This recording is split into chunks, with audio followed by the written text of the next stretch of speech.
gentlemen, and welcome to another excerpt of the Scouser and the Scot.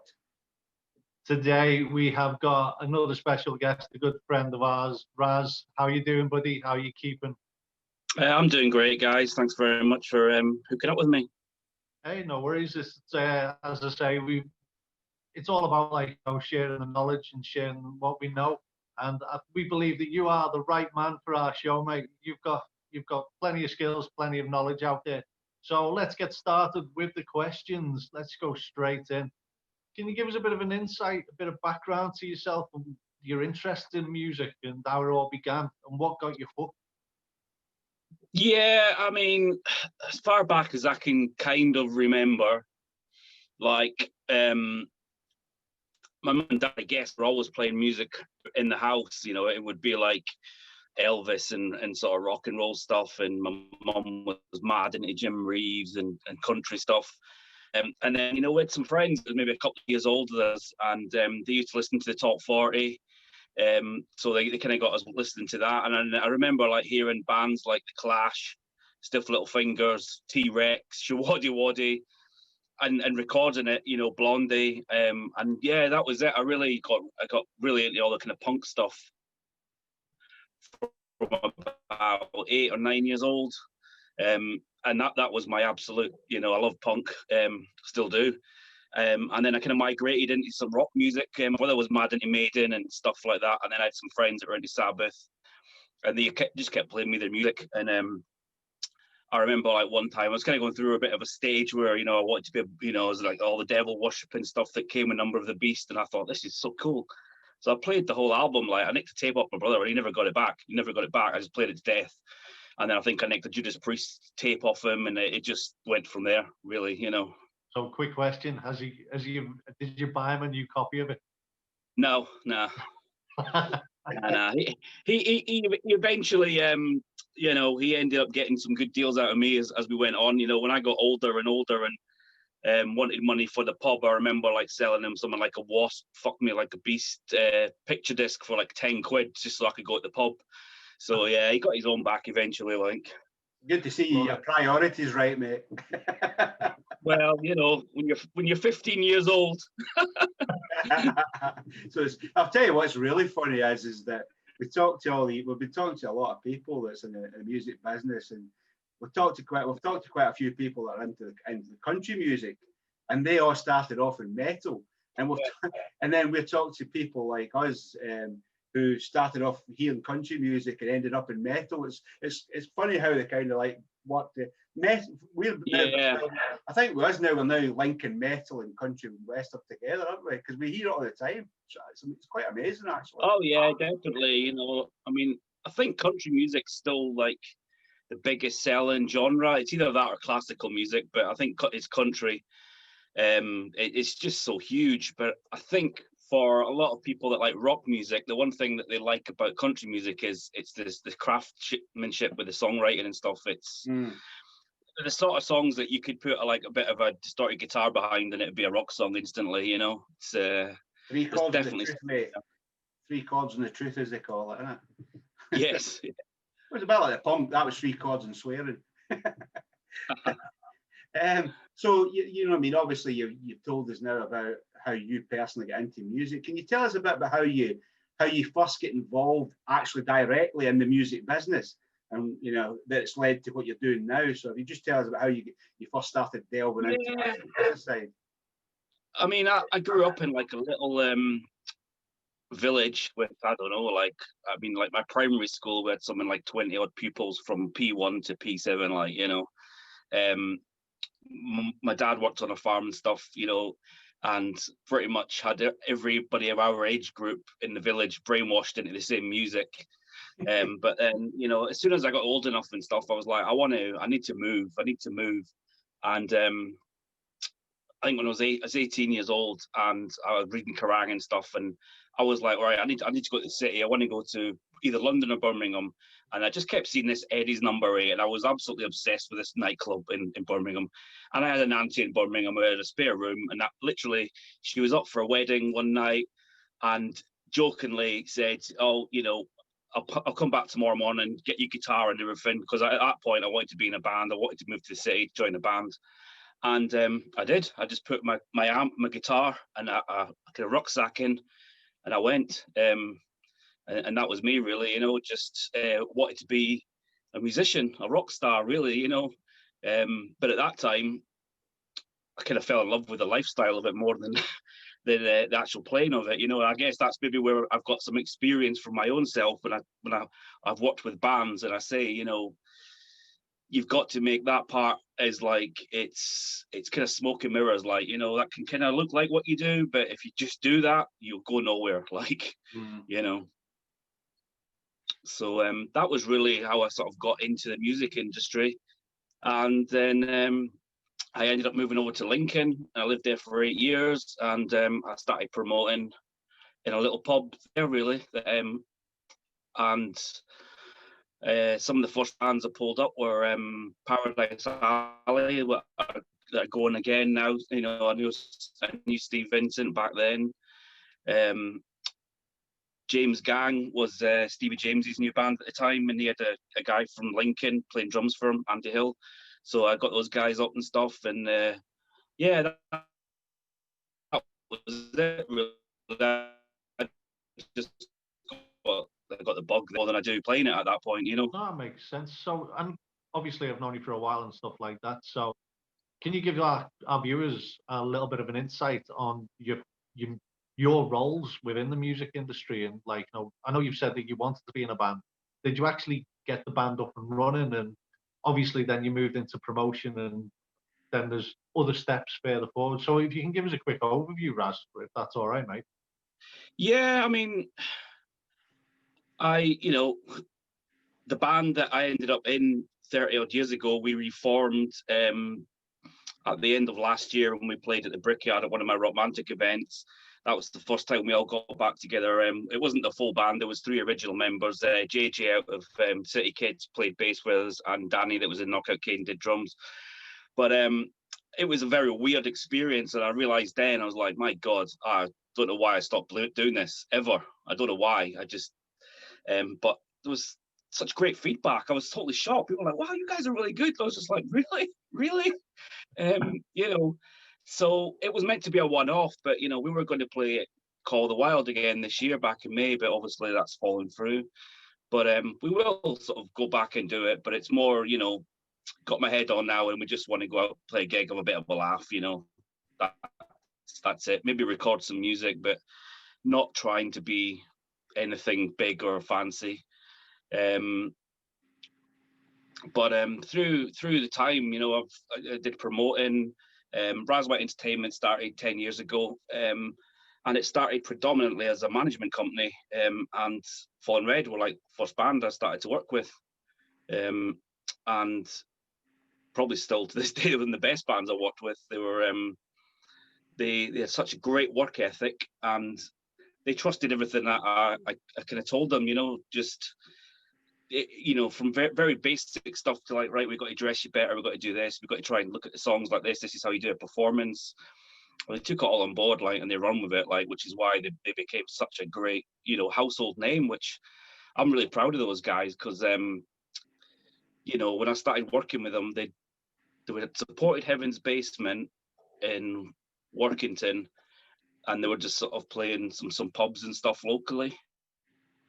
And, you know, I kind of said, right, if I start working with you, we're going to get you down south, we're going to get you to London, all those places. They agreed to work with me, and the next day I got them on a support to Disarm in Doncaster, and that was it. They literally, I could tell those guys to go and play in London on a Tuesday night. They all had day jobs. They would finish early. They'd get in the van. I'd go with them. They'd play. We'd get back in the van about 1 o'clock in the morning. They'd drive all the way back, and they'd go to work, literally, you know. So you couldn't ask for more. So at that time, Raz, was it just them that you worked with, or did you work with any other bands? Just worked with them to start with for a while, you know, and then it became a little bit like, you know, you start to get a bit of success, other bands want to come on your roster. I was quite keen, and I was like, yeah, I'll build my roster up, this is going to be great. But Colt 45 was the second band I started to work with, who then also went on to to do very, very well after I worked with them. But you know, they acknowledge I've kind of set them on the right path. I got them out of their area and stuff. Then Julie Weir, who's now head of Music for Nations, she signed them to her label at the time, and yeah, they went and did great things. And it just kind of grew for a while. But then I find that if you have a roster of bands, it becomes quite hard to juggle to keep everybody happy, you know. And again, Fallen Red were just the band that kind of sat above everybody and were doing really good things. And that's when I started to think, oh, I don't know if I want to do this anymore. I want to go back to promoting bands, you know, because it kind of went hand in hand. People were saying, oh, you know, can we come and play at Fallen Red's gig and all this stuff? And I was like, yeah. And so I was basically promoting the show as well as, you know, yeah, booking the guys a gig and stuff. And that's kind of where it kind of went back into the promotion game, like. Well, you've recently started or kick-started Raz White Entertainment again, because I noticed that you signed probably one of the best up-and-coming bands that I've heard of for a long time. So can you tell us about how, you know, why you restarted it, what your plans are for that, mate? Yeah, well, Raz White Entertainment is it is a management company and a promotion company, and for probably the last 5 years, it's just been promoting gigs. It's the name behind Rockmantic, which is took a life of its own now. It's like a brand that people recognise. And I have absolutely no intentions of ever managing a band again, to be honest, because I find it quite. It's a great responsibility, you know, even though you kind of know all the right routes and the people to talk to and stuff like that, you can never guarantee them that they're going to get to that place. But I got talking to the guys at Sheep on Red, and hand on heart, they're like one of the few bands where the songs just bounced off. And, you know, that's what really resonated with me, was like, these songs are just immense. Like they're great, you know.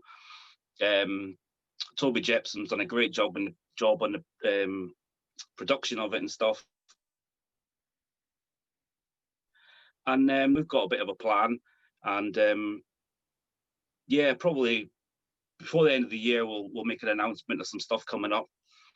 But I won't be taking on any other bands. Like, you know, I said to them, this is a one-off kind of deal. Like, you know, it's my money's tied up quite well in Raz White Entertainment promoting shows, you know. No, that makes perfect sense, mate. And obviously, there's plenty of opportunities out there. Well, after COVID, fingers crossed, obviously, and we've got to bear that all in mind and stuff. But what are your future plans? Can you divulge any, or have you got anything in the pipeline that you could share with us regarding Raz White Entertainment? Well, I mean, next year, I've got Romeo's Daughter in March. I've got Blackwater Conspiracy in April. Got All the Wild in May. Then I've got Rockmantic down in Blackpool in July. Then got Thunder Mother. That I've got another Rockmantic in Dumfries, which is the first time I've ever brought that into Scotland, and it's like near my hometown, you know. So yeah, I've got Ricky Warwick booked in May as well. So I've kind of put a lot more effort into some like more mainstream bands, and try to get them to Carlisle and into the Brickyard, especially after the year we've had. The Brickyard's doors have been closed for 6-7 months. They've sold some T-shirts and stuff like that, but they've not really gone out like try to fundraise or anything at the minute. And you know, I love that venue. I love the guys that run that place. It's one of the best venues in the country by a mile. And sort of 2 or 3 months into the lockdown, I thought, right, I'm going to just really go for it next year, you know. So it's just fingers crossed that, you know, everything goes next year. Yeah, definitely. We had Ricky on actually a couple of weeks ago. Absolute top lovely guy, and he's a workhorse, mate. Absolute workhorse. His ethic is phenomenal, and that leads me on to, like, you know, obviously you must have a lot of bands contact you for Call of the Wild and stuff like that. What's the common mistakes that they normally do when approaching you? I think, you know, I guess in a way, you know, I excuse a lot of like their little mistakes because we've all been there.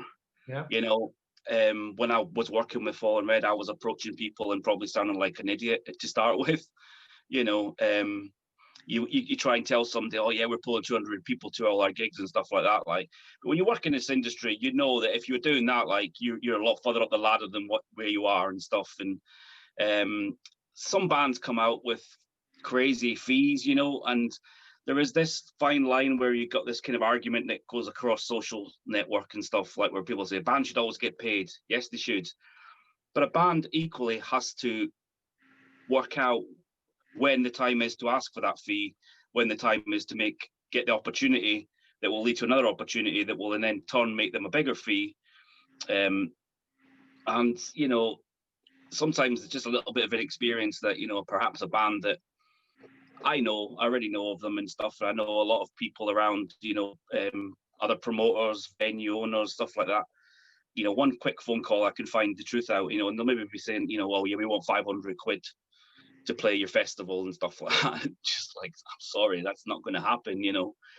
And it's just things like that, you know. It's I get it with agents as well. Don't get me wrong, you know. Sometimes they just chuck silly numbers at you, and it's only through experience that you work out and you think nah.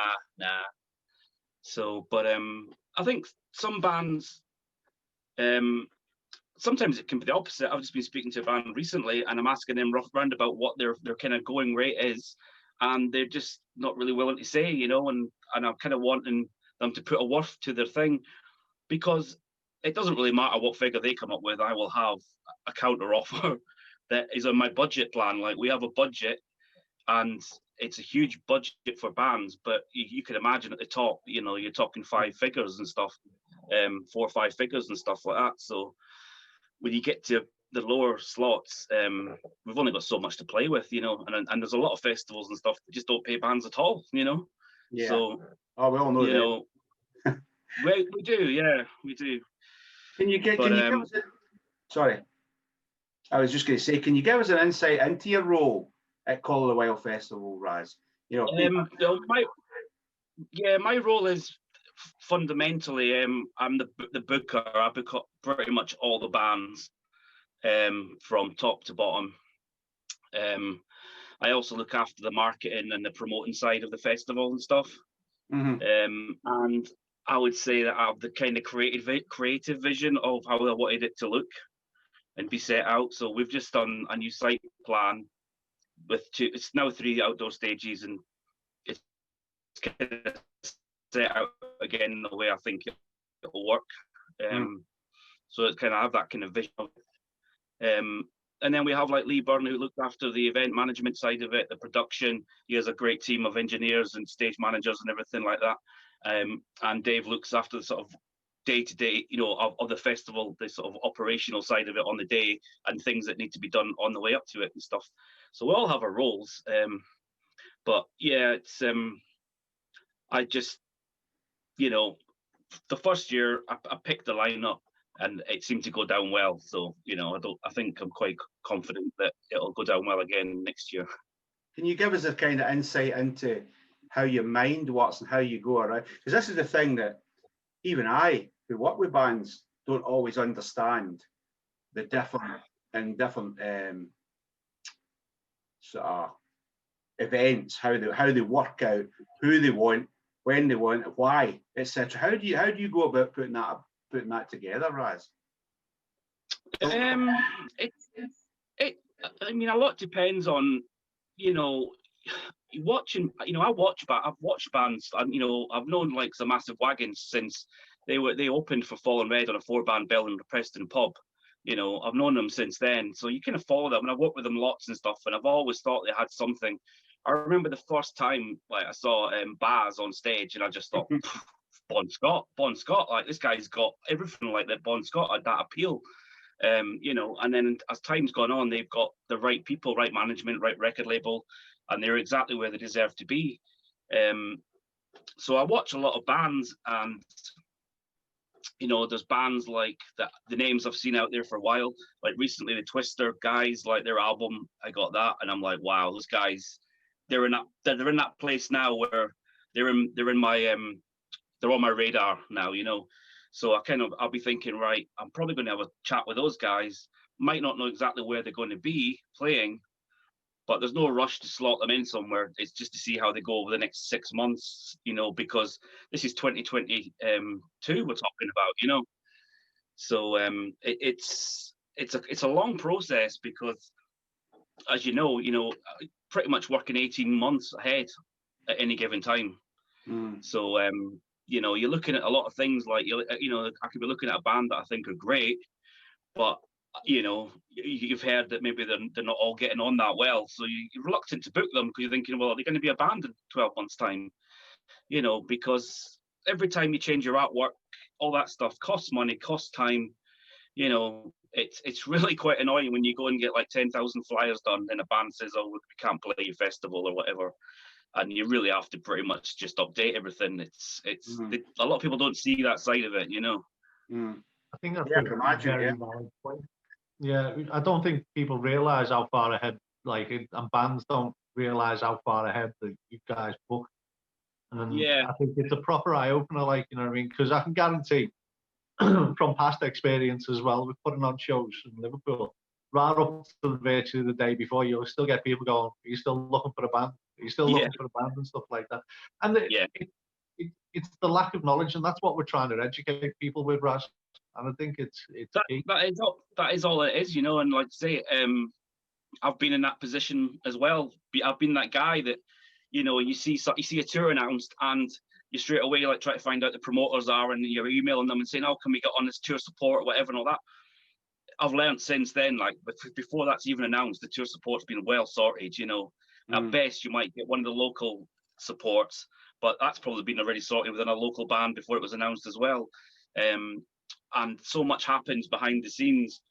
So, you know, I was talking to a guy last night for another interview, and I was saying to him that normally I would be booking 22s sort of headline bands round about now. I'd be starting the process now. I'm only holding off a little bit because of what's happened, really, and there's so many bands jumbling around with all their tour dates and stuff, so it's very hard to pin anybody down for anything at the minute. So there's just no point stressing over it, so we're just leaving it another couple of months. But this would be normally when I would start the process of booking for 2022. I mean, one of the things I look at when we're talking about 18 months in advance, I think one of the things I say to our bands is, you know, when they come to me and they say, can you get us on Call of the Wild? I'm going, you do realise you're 18 months at least away, and you're probably 2 years before that because you can't even pack out your local pubs yet, you know? Yeah. And I think a lot of bands, because they believe so much in what they do themselves, they get deluded. And I think that's one of the things that the message that what you'll get across is, you know, at the end of the day, it's a business, and, you know, they have to be able to sell tickets. They have to be ticking the boxes for you in every way, and they have to be realistic. But I'm glad you mentioned that 18 months, because I think sometimes people don't believe me when I tell them that, you know. Yeah. and it's true. It has to be. Yeah, I mean, yeah, I've been talking to some agents and stuff that are like, you know, planning like the end of 2022 tours with bands and stuff, for one-off shows and stuff. And I think that's something that you have to actually understand, like how far advanced. It's really quite hard because, as you know, like you're talking about a year and a half away. So like, you know, my calendar goes from now to 2022, and, you know, some days I'm looking thinking, what? That's not the right.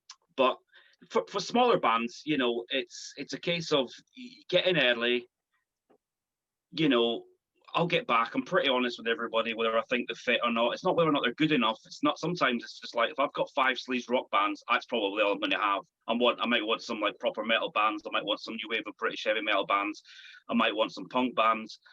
It's that. It's not that I just don't think they're good enough. It's just that it doesn't fit on the programming.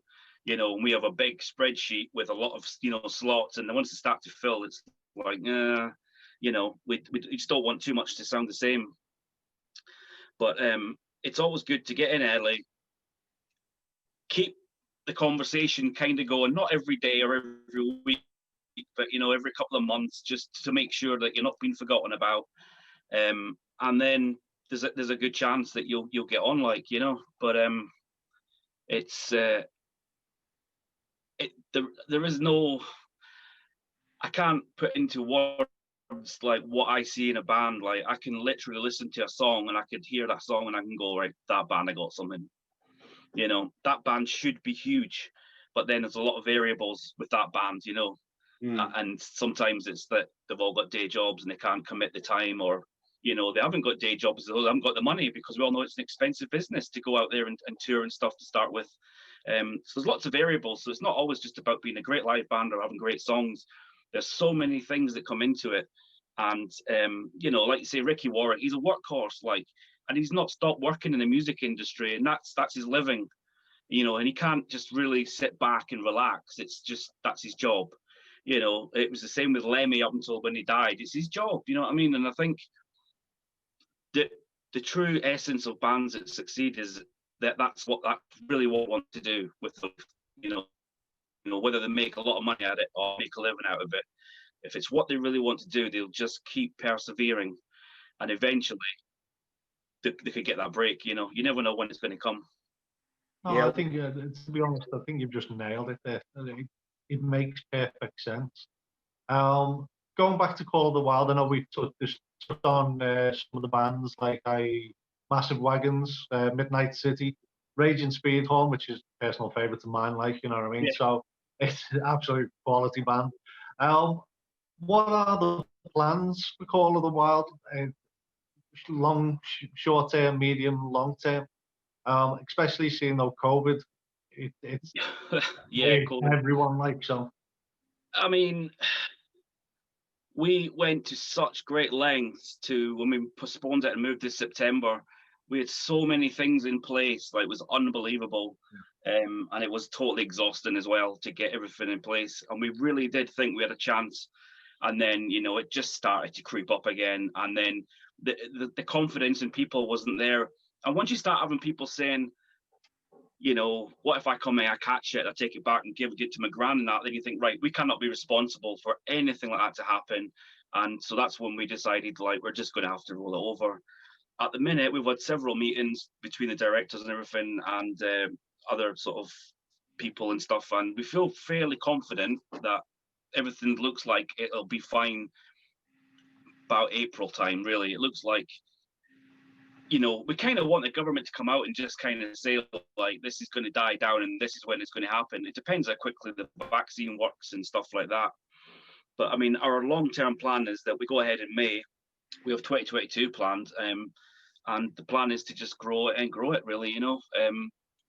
We don't want to be download or anything, but we want to be, somewhere around about Bloodstock size in 10 years, 10, 15 years, We had Adam Gregory on from Bloodstock.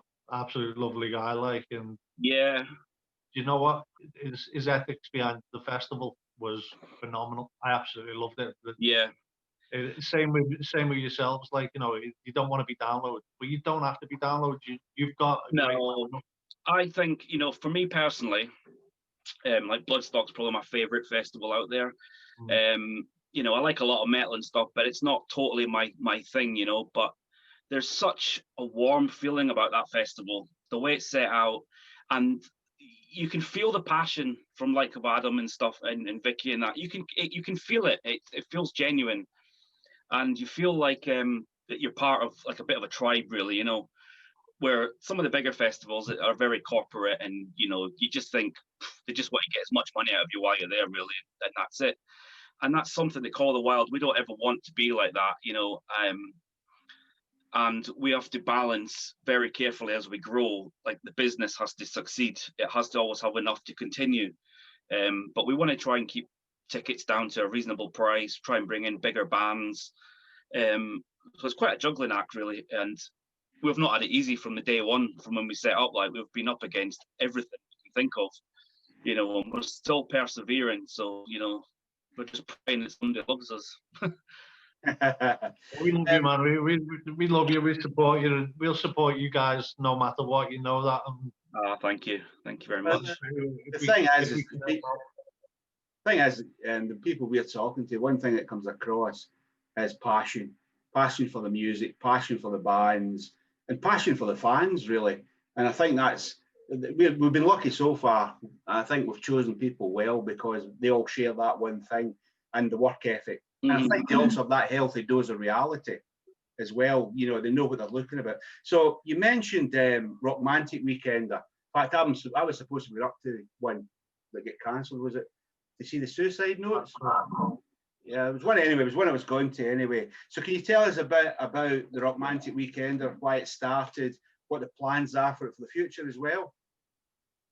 Yeah, Rockmantic started kind of, you know, I'm sort of good friends with the Appletons who do SOS Fest.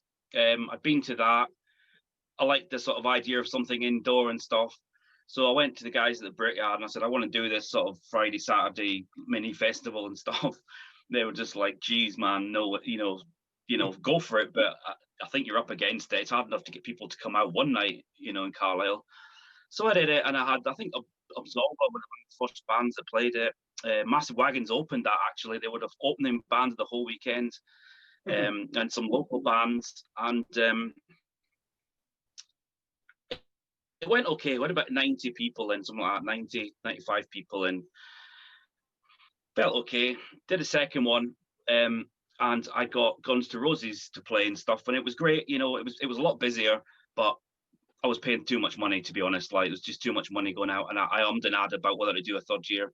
And I thought, you know, I'm gonna give it one more go and see if it catches on.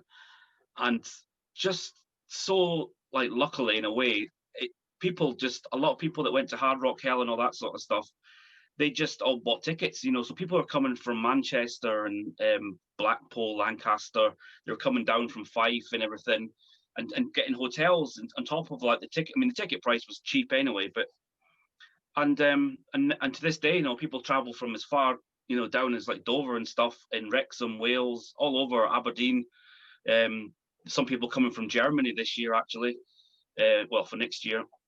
And so from that on, I just kept rolling it, really, you know. And for me, it's always been important that if I find a band that I think are really good that I've not been to the country, I kind of put my money where my mouth is, like, you know. And like the Cruel Intentions, like I flew those guys in and stuff, paid for everything, and they went down the storm, you know.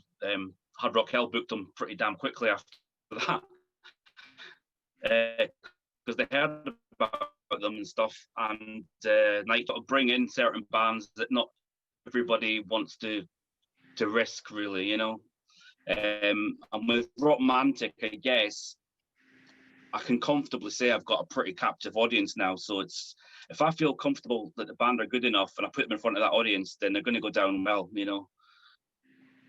So obviously we're talking about, like, you know, bands, how you find them and stuff like that. And I've seen you at gigs and stuff, which you don't run. You're there as a fan, and you're there looking for new blood and stuff like that. What's your process of, like, organising bands? As you said, you started with Massive Wagons opening up of, like, you know, Rockmantic, which is, I think, is absolutely epic. Like, you know what I mean? They're a quality band, you know how good they are. And then you say you put some local bands or some unsigned bands on and stuff. So yeah, they get to see that. They get to play in front of a crowd as well, which is cool. But how do you go about organising that? How do you go about picking the bands and putting them in the slots and stuff? Sorry to put you on the spot. Yeah, it is honestly a gut instinct that I've kind of had, you know.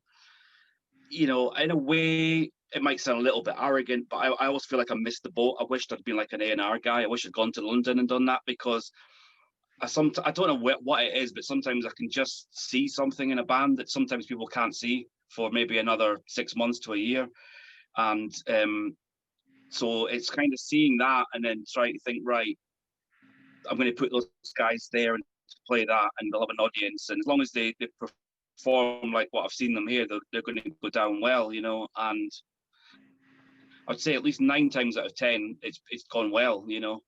But, you know, sometimes you get bands that, I mean, like Rockmantic, we've had numerous times where, you know, I was freaking out. We have a bands come from London on the day that they're playing and get held up on the M6, and, you know, and they're like, I'll due on stage in half an hour, and literally come in the door and they're just like getting everything on stage and playing stuff, you know what I mean? And they play well.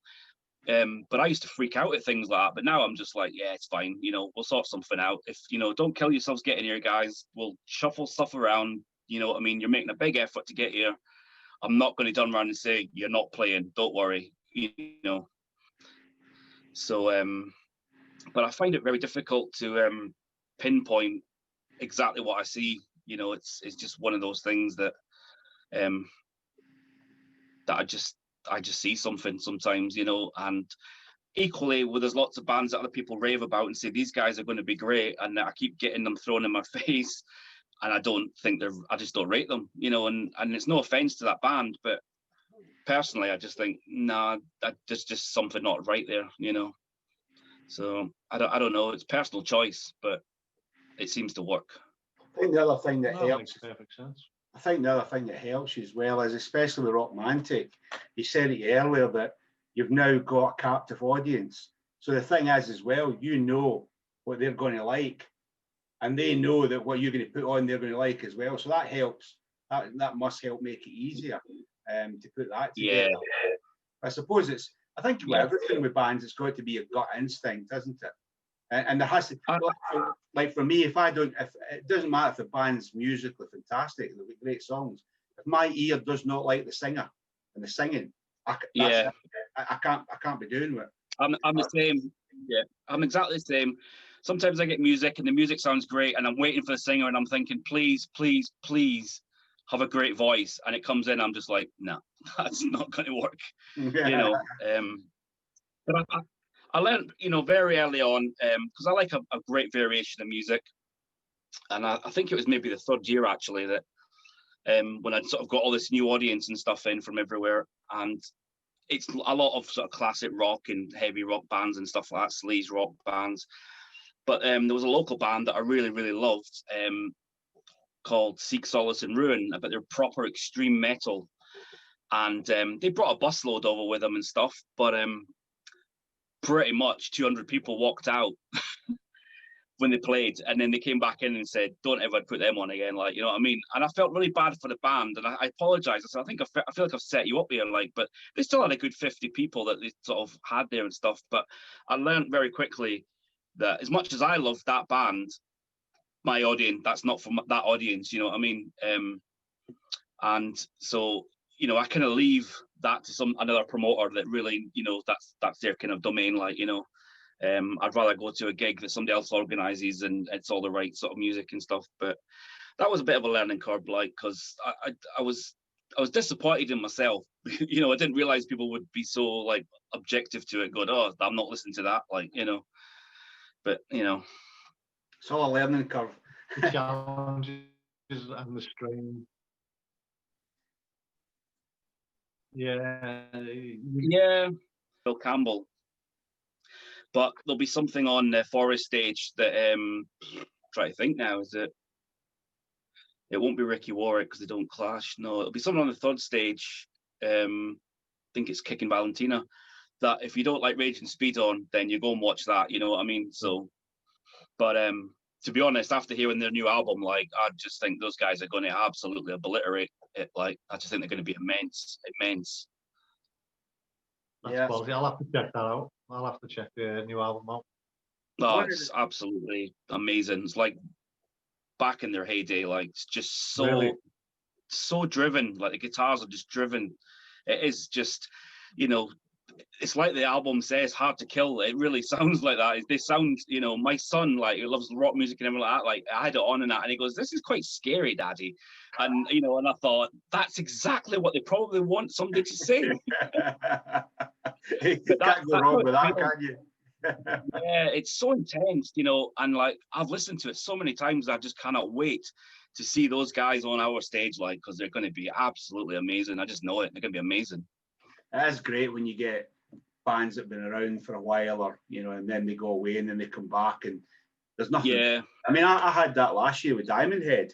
I was always a huge Diamond Head fan in the early 80s. And then that album they brought out this year, last year. And I thought, wow, that is superb. You know, that's actually probably better than they were in their heyday. But then similarly, you get a lot that come out and it's just rehashed rubbish. Yeah.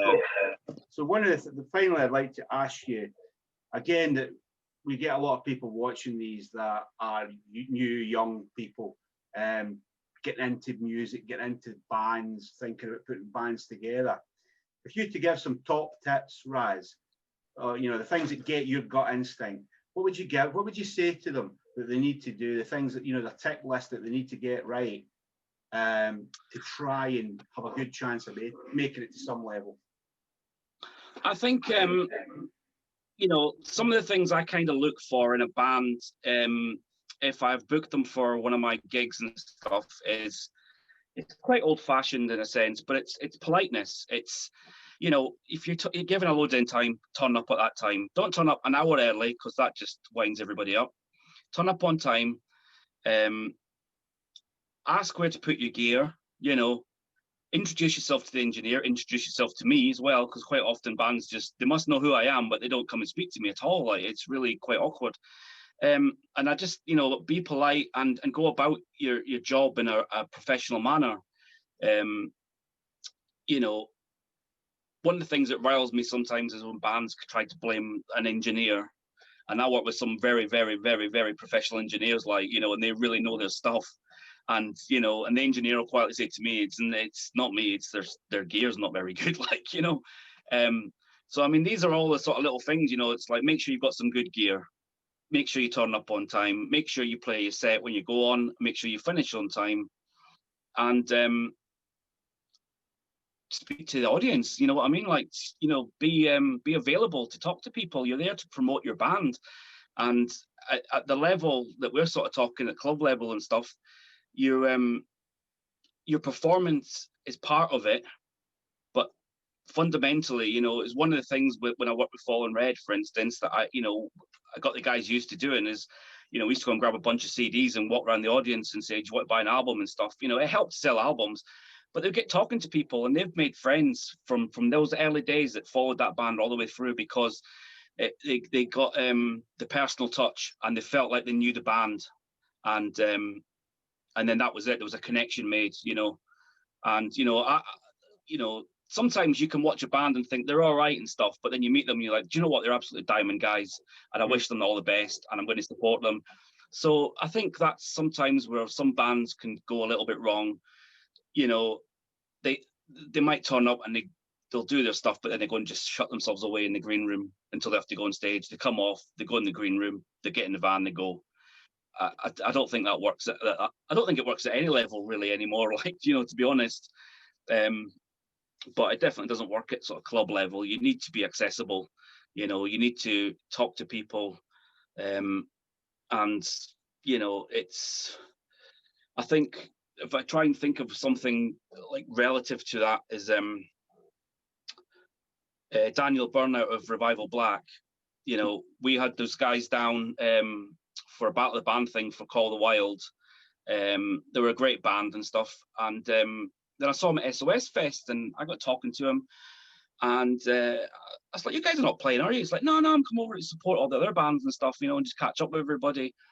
And I was, you know, I just thought that is so genuine, like, you know what I mean? And, you know, they're a great band, such a soft spot right there. Like, I do this industry because he's doing it for all the right reasons, you know? And I think that's maybe that little thing that I sort of sometimes spot in people that not everybody sees immediately. Yeah, I think that's one of the key points. I totally agree with you on that one. I've seen, like, don't want to say around the block a little bit, but it's one of those where you see too many bands start off, turn up for the gig, play the gig, disappear. That's all you see of them, and you just think you're not doing yourself any favors. No, and you've got to try and interact, get your face known, interact with people, talk to people, say hello, be nice, be polite. Exactly. It's the easiest thing in the world, just to say please, thank you, and you'll get it back. You'll get it back tenfold, and it's there in black and white for you, as you say, Raz. Yeah, you do, and you know, you never know you never know who you are dealing with at any given point. For instance, that people go on, promoters go on, might end up working for Live Nation one day and they remember you guys, and the next thing they're like, you know what, I'm going to put you guys on a Live Nation tour, or have a festival, anything like that. People always remember the nice people, I think, more than the ones that wind them up. You get wound up in a night, somebody has a bit of, an attitude, it annoys you, but you forget about that person and they literally just go right out of your thought process. But like, good people and stuff. That's why I think Massive Wagons are also so successful, because they're just, all of them are just the nicest guys on the planet.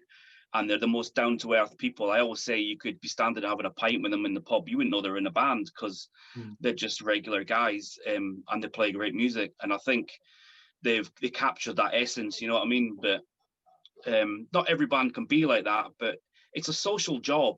And I think the word job as well, even though you might not be making a mint at it, if you take a gig, you've accepted a job, as a self-employed person, you've accepted it. So you should fulfill it to your best ability, And remember, you're there to, as I always say, remember, you're there to entertain. Yes. A lot of bands forget it, especially at the early stages. They forget they're there to entertain people. It's that they need to remember about the customer experience. And that's what you're talking about, is that friendliness, doing everything. It's customer focused. Because without customers... It is 100%.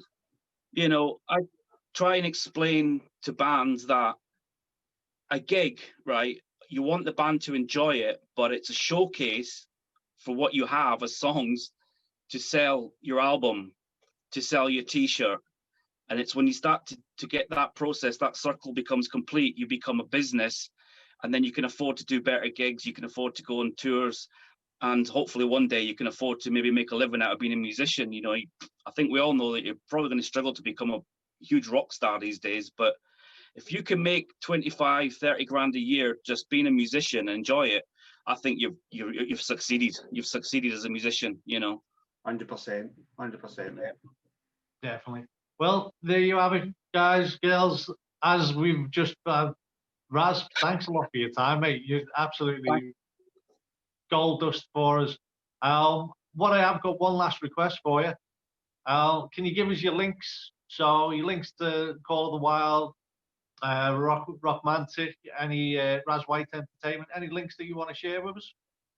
I would just say Call of the Wild, callthewildfestival.com is the place to go for the festival. We have all the information on there. Raz White Entertainment on Facebook, really. I have a website, but it's a bit of a disaster, to be honest.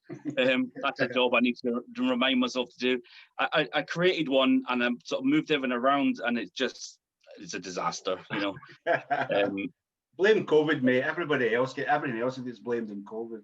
Yeah, well, I thought there's no point making it look all nice, because I probably have to cancel everything on it anyway. But yeah, so the main thing is, I want people to go to callthewildfestival.com, because JJ Out the City Kids does our website for us, and he just did a refurb on it the last 2 days, and it's got videos by every single band that are playing the festival, and that's why I think it's crucial that if you're a Crash Diet fan, you go to watch that, but then you go down to the third stage and you look at the opening band there and check them out, and then that might give that band a break. The amount of people that come up and go, wow, I never heard of that band before, they're absolutely amazing, and that's our job as promoters. That's our job. It's like a non-stop job. It's not just at the gig, it's promoting the music as much as we can, every opportunity we can. So we have it all on our website.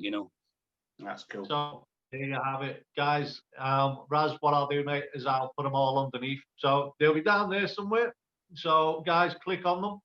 Go and show some love to the rest of the bands. Raz, really appreciate your time. Thanks again, buddy. It's been amazing. Thank you. Lovely to catch up with you again, mate.